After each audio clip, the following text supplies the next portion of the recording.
우리가 사무엘상 19장 말씀을 보면서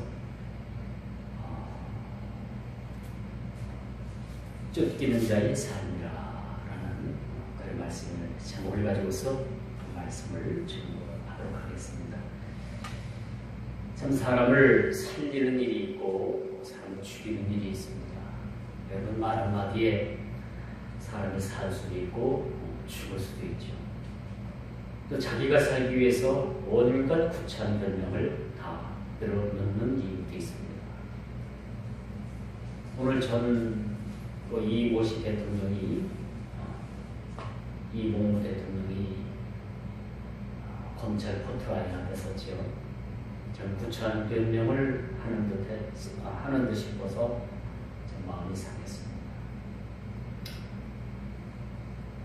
좀 사람은 자기 잘못을 인정할 때 그나마 사람들로부터 이 동정을 받을 수가 있는 거예요. 뻔히 드러날 거짓말을 그렇게 하는 국민들이 믿어주질 않죠. 그런데도 불구하고 자기는 아니다, 모른다, 내 재산이 아니다, 그렇게 드러나는 것까지도 부정을 하면 이건 세상 사람들이 가능한 얘기예요. 그런데 서울 모교회 장로라고 하잖아요. 내가 볼 땐 장로는 아니지. 겉껍데기 무늬는 있어도 과거 대통령을 지낸 분이 참 그런 구차한 국민들 앞에서 그런 변명을 한다고 변명이 참 통하겠는가 그런 생각을 하습니다. 여러분, 우리가 살고자 하면 죽고요, 죽고자 하면 살아요. 우리 신앙도 마찬가지죠. 구차하게 살고자 하면 차라리 죽는 것만도 못합니다. 참으로 명예롭게 죽고자 하면은 이 세상에 참 아름다운 삶을 살 수 있는 기회가 주어지는 겁니다. 오늘 본문에 보니까 이 사울왕은 참으로 다윗을 죽이려고 하는 이들의 엄청난 에너지를 소모하고 있다. 여러분 뭘 위해서 여러분의 에너지를 소모했습니까? 일하시느라고? 어떤 생각에 골몰하시느라고? 어떤 일에 여러분들이 에너지를 쏟고 있는가라는 것도 참 중요한 것 같아요. 오늘 본문에 보니까 사울왕은 그의 생각은 단 한 가지 다른 생각이 없어요. 어떻게든지 자기보다 나은 백성들로부터 칭송을 받은 그 다윗을 어떻게 하면 죽일 수 있을까? 온통 생각이 다윗을 죽이려는 생각밖에 없다는 얘기죠. 그리고 이 사울의 마음은 분노의 마음으로 가득 차게 됩니다. 여러분, 이 어떤 사람을 죽이기 위해서 미워하고 증오하게 되면요, 끝내는 그 사람을 해치고 있더라고요. 이게 처음부터 사람을 죽이고 싶은 그런 어떤 행동으로 그것이 표출되는 것이 아니라 마음속에 증오감이 이끌는 것, 마음속에 분노가 이끌는 것, 그걸 절제하지 못하면 결국은 사람이 살인을 행동으로 옮기게 된다는 사실을 우리가 보게 됩니다. 일신영단을 위해서 진리를 거슬리는 일들, 합리적인 사람이 되지 못하고 주관적인 사람은 세상과 더불어서 살아갈 자격이 없습니다. 그래서 그런 사람들을 잡아다가 교도소에다가 격리를 시키잖아요. 더 큰 범죄를 저지르는 사람은 저 경상북도 청송에 가면 청송 교도소가 있어요. 거기서 분리해가지고 거기다가 사람을 가두잖아요. 흉악범들.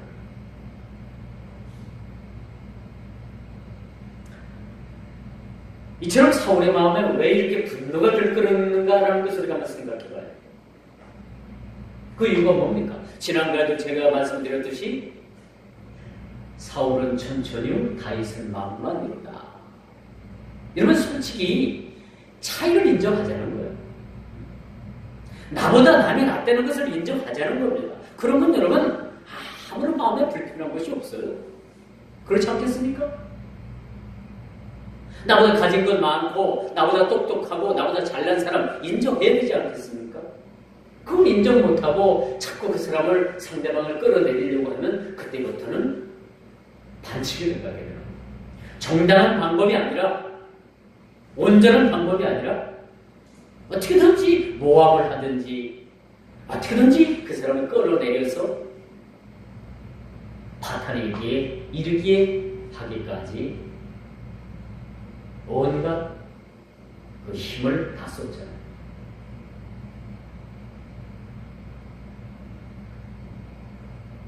여러분 우리 본문에 보면 마치 다윗의 생명이 사울에게 달려있는 것 같아요.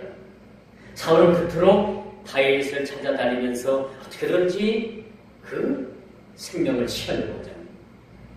그러나 여러분 사람의 생명은 한 개인의 생명은 하나님께 달려있다는 사실들을 우리가 알아야 됩니다. 아무리 세상에 물리적으로 아무리 많은 어떤 세상의 계계로 한 사람을 죽이려고 한다 하더라도 그 사람이 살고 죽는 문제는 어떤 거대한 그런 세력에 의해서 살고 죽는 것이 아니라 하나님 손에 달려있다는 거죠. 여러분 억울한 일을 당했으면 그냥 애써서 여러분들이 그것을 증명하려고 하지 마세요. 묵묵히 하나님 앞에 기도하며 또 하나님께서 때를 통해서 또 때가 되면 다 하나님께서 그 일들을 입증해 주십니다. 그래서 하나님께서는요 미천한 인생까지도 하나님께서는 주관하십니다. 미천한 인생이지만은 하나님께서 그 생명을 주관하십니다. 더더군다나 다윗은 장차 이스라엘의 2대 왕으로 하나님께서 사무엘 선지자를 통해서 기름 부음을 받은 사람, 기름 부음을 받은 사람을 함부로 해치면 안 되죠. 제가 전에 시골 교회에서 목회할 때 제 선배 목사가 저희 교회를 하나둘씩 떼가기 시작을 해요. 제가 A라는 집은 이름을 밝히기 용모하지만 제 이모신 그 집에 신방을 집사람하고 같이 갔어요. 갔는데 그 다른 게 목사가 와 있는 거예요. 그래서 인사를 했더니 저를 보고 여기 어쩐 일로 여기 왔냐는 거야. 내 성도 집에 내가 왔는데 그때까지만 해도 이제 성대 가정이니까 교인의 가정이니까 왔지. 이건 너무나도 참 적반하장 아니에요? 제가 물어봐야 될 일인데 그 양반이 물어보는 거예요. 하도 어이가 없어가지고 제가 대답 일구 반구도 하지 않았어요. 너무나도 어처구니없어요. 하나둘씩 빼가기 시작해요. 내가 전화를 했더니 사모라는 여자가 왔더라고요. 사모가 어떻게 된 여자냐면 그래 그거 내가 말을 안 할게. 사모가 봤더니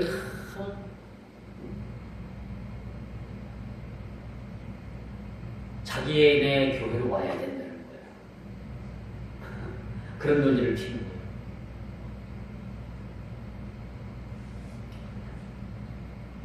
조금 정신이 이상한 녀석이 있었어요. 나이가 저 또래 좀 됐는데 정신이 이상한 녀석이 있어가지고 자꾸 교회 젊은 그 학생애들 자꾸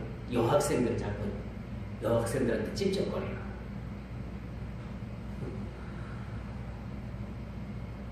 아버지 보라네요. 나이이지만 그렇게 찝쩍거리는 거예요. 심지어는 제 딸한테까지도 그런 찝쩍거리고 막 전화를 하고 공부를 못하게 하는. 그래서 제가 어느 날 불러가지고 정중하게 얘기를 했어요. 그랬더니 안 그랬다고 그래요. 근데 이제 또 그래. 그러니까 불러가지고 제가 뭐라 했겠어요. 저도 한 가닥 혈기가 있잖아요. 한마디 했지.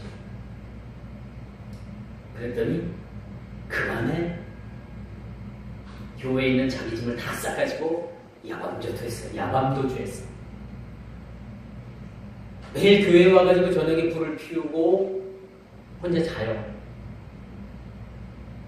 그리고 얘가 어떻게 정신이 없는 애인지 불을 피우다 말고 불이 안 피면 그 장작에 불 붙은 걸 갖다가 장판이 있는 땅바닥에다 그냥 끄장을 해놓으면 장판이 타는 거야.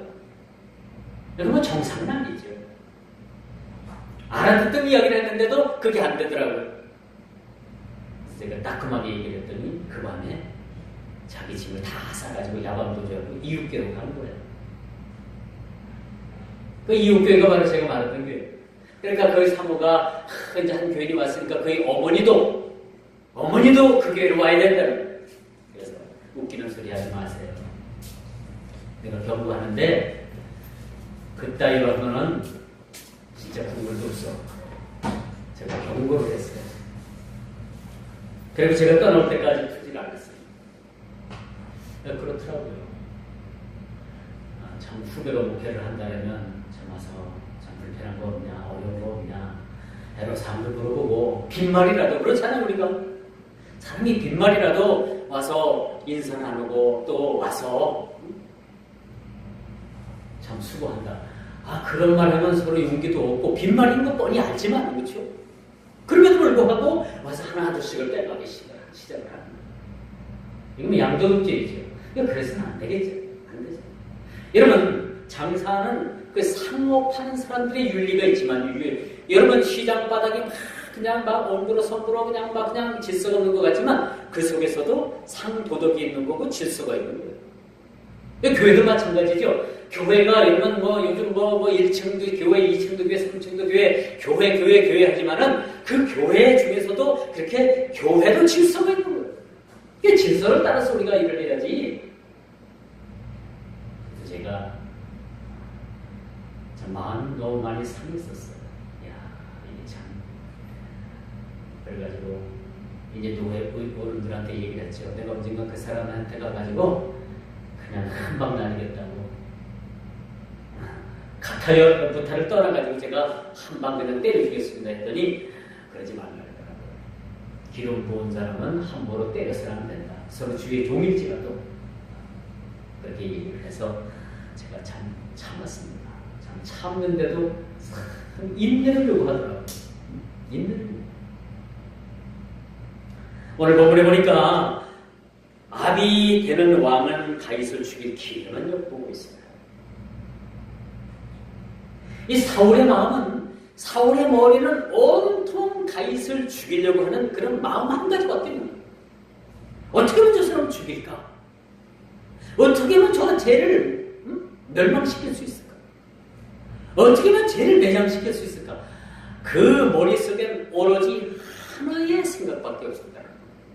그런데 여러분 그 한 가족 중에서도 이 사울의 아들인 요나단이 어떻게든지 다윗을 살리려고 하는 그런 마음을 가지고 다윗을 바위에 숨기기도 하고 또 광야로 내몰기도 하고 어떻게든지 자기 아버지 손에서 다윗을 벗어나게 해서 다윗을 살리려고 하는 그런 마음을 가지고 있는 모습입니다.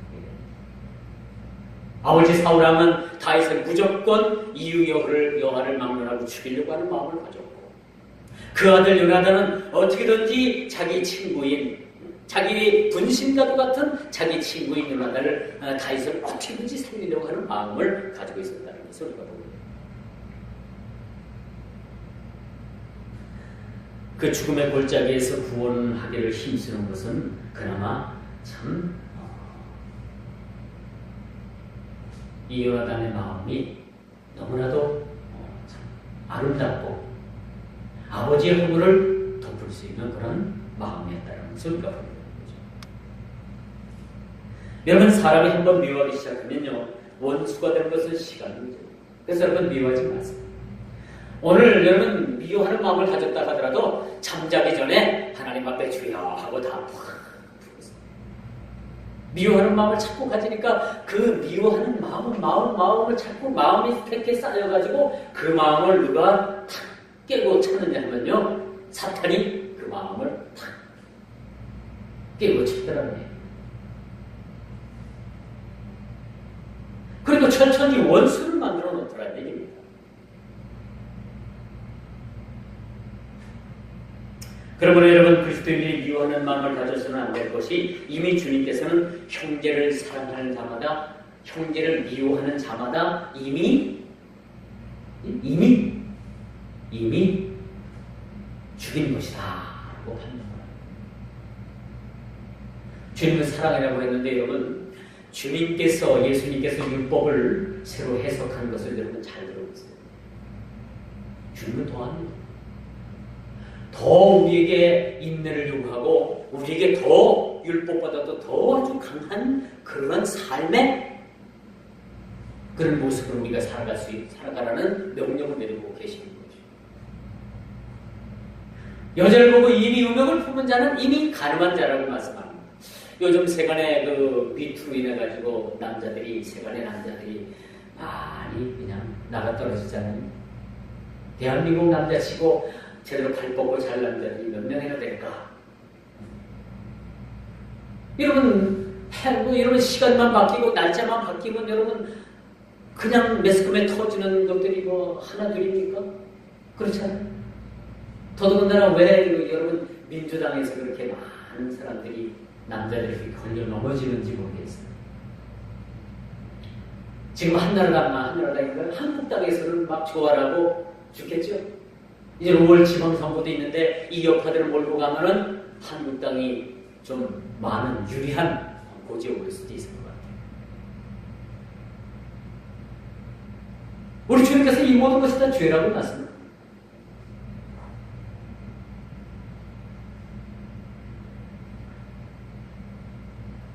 오늘 다윗의 은밀한 곳에 숨기는 요나단의 모습을 우리가 보게 됩니다. 여기서 우리가 한 가지 참 이 말씀을 통해서 우리가 볼 수가 있는 것은 진짜 우리가 그 원수 적에게서 원수로부터 쫓김을 받을 때 우리가 어디로 갈 것인가? 어디에 숨을 것인가? 진정 우리의 피난처는 어디가 될 것인가 라는 것을 우리는 한번 생각해 봐야 해요. 다윗을 은밀한 곳에 숨깁니다. 그러나 진정 인생의 삶에 있어서 항상 여러분 우리가 숨은 곳은 세상 아무 곳에도 없습니다. 우리가 숨는다고 숨어봤자 우리 두 손바닥으로 하늘을 가리는 일이에요.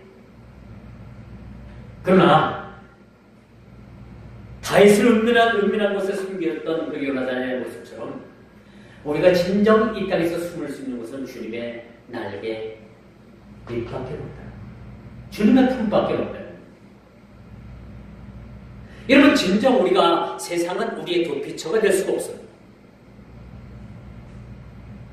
진정한 우리의 도피처는 구약에도 여러분 48성읍을 마련해가지고 거기다 도피처를 마련해 주잖아요. 그 모형이 바로 예수 그리스도의 모형입니다. 우리의 피난처는 진정 세상이 아니고 어떤 세상의 견건 요새가 아니고 예수 그리스도의 품 밖에 없다는 겁니다. 우리가 진정 숨을 곳은 예수님밖에 없다는 겁니다. 어떤 사람들이 그런 얘기를 해요. 전쟁이라면 자기는 교회로 막 달려가지고 죽어도 교회에서 죽는데요. 참 고마운 일이죠. 그렇게 해야 되고요, 사실은. 근데 교회라고 폭탄이 떨어지지 않겠습니까? 떨어지겠죠. 그러나 진정 우리가 피할 곳은 어디냐? 주 날개 밑에다.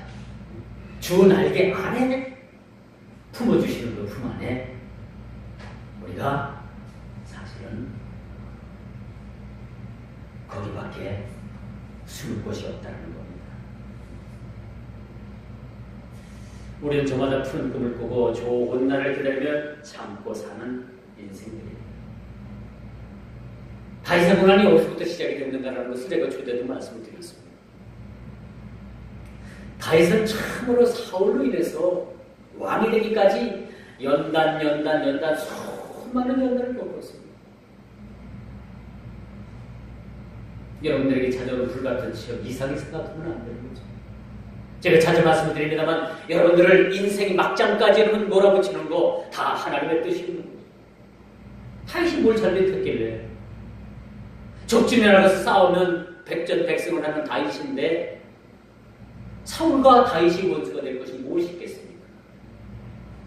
그리고 사울로 인해서 다윗은 인생 막장까지 몰리는 상황까지 오늘 성경을 통해서 누누이 찾아보게 됩니다.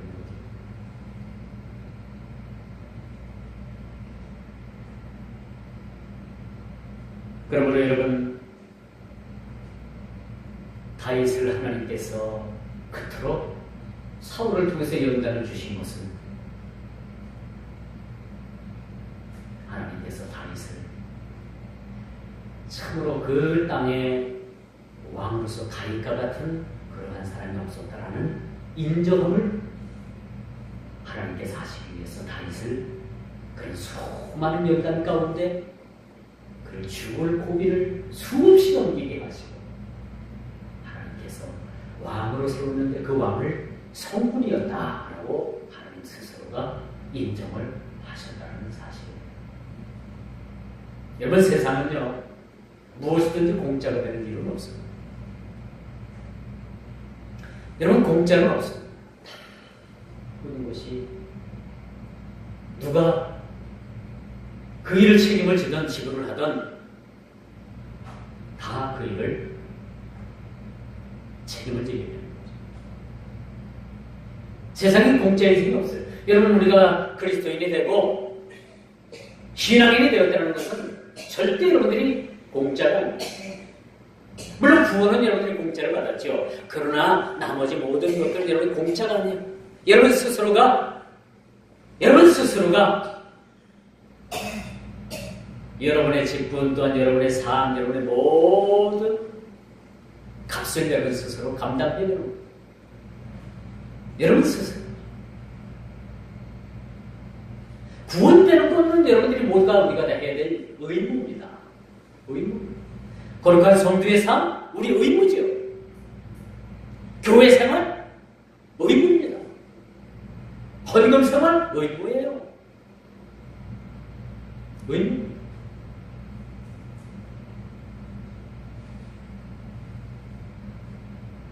오늘 그런데 본문 말씀을 보니까 19장 전체의 말씀 가운데서 이제 이렇게 다윗이 오갈 데가 없습니다.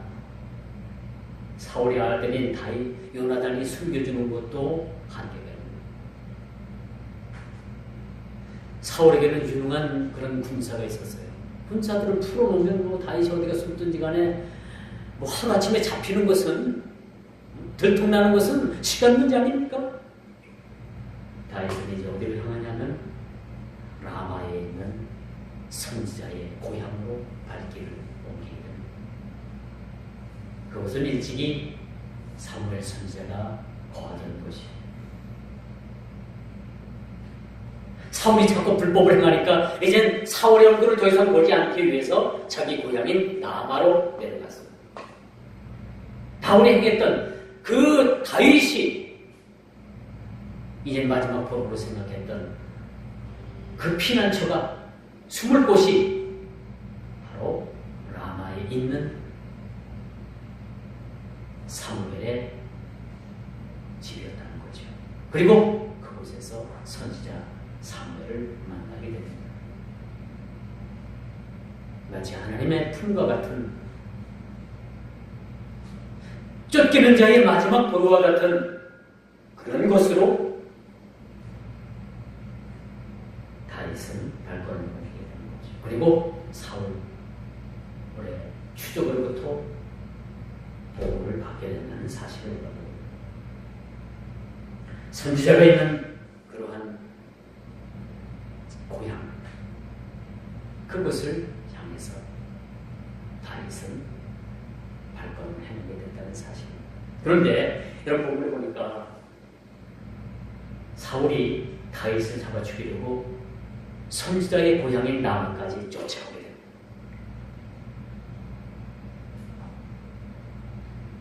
근데 군사를 보내지요. 먼저 그 군사들이 다 다윗을 잡으러 왔다가 그 라마에서 사무엘 선지자를 보고서 다 예언을 하게 돼요. 그리고 나서 사울이 또 다른 군사를 보냈는데 똑같이 그들도 다윗을 잡으러 갔다 예언을 하고 그냥 돌아가게 됩니다. 안 되겠다 싶어서 사울이 이제 사무엘이 사는 라마로 직접 가서 다윗을 죽이려고 라마로 들어갔는데 거기서 하나님께서 사울의 손길을 막으시고 사울조차도 예언하게 만들었어요. 예언했을 뿐만 아니라 벌거벗은 몸이 되게 만들었다는 겁니다. 여기서 우리가 참 한 가지 교훈 삼는 것은 이처럼 하나님 날개 안에 들어가게 되면 그 어떤 원수도 그를 해칠 수가 없다는 겁니다. 하나님 날개 안에, 하나님 날개 안에 품에 들어오게 되면 그 어떤 원수도 그를 해칠 수가 없습니다. 구약에 보면요 48성읍을 만들어 가지고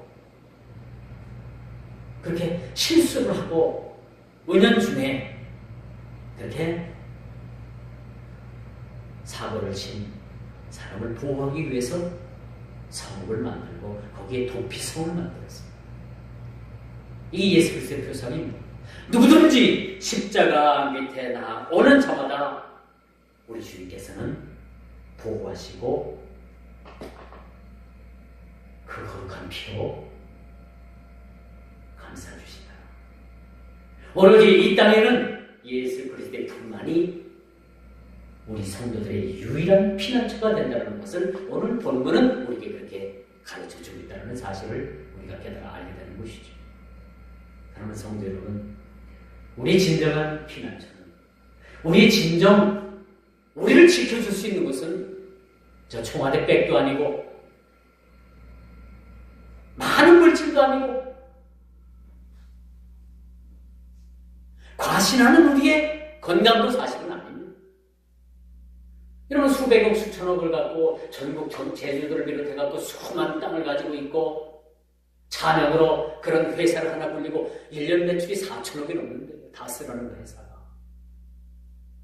그런 회사까지 경영하는데 뭐가 부족해가지고 더 도둑질을 해가지고 저렇게 검찰 불려가가지고 저렇게 온갖 수고로 다 당합니까? 그래요? 그렇죠?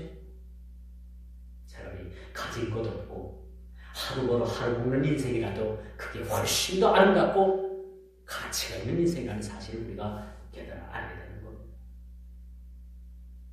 다윗은 끊임없이 사울로부터 그런 쫓김을 받게 되고 쫓기면서 그가 생각한 것이 뭐냐? 하나님의 선지자, 하나님의 사자가 있는 그곳으로 가면 내가 살 수 있겠구나라는 그 생각으로 라마로 발걸음을 옮기게 되었을 때 이 발걸음이 우리 발걸음이 되게 되는 거예요. 오직 우리 성도들의 살 그러한 발걸음은 우리가 살아갈 수 있는 방도는 우리의 진정 궁극적인 피난처는 예수 그리스도의 품이라는 겁니다.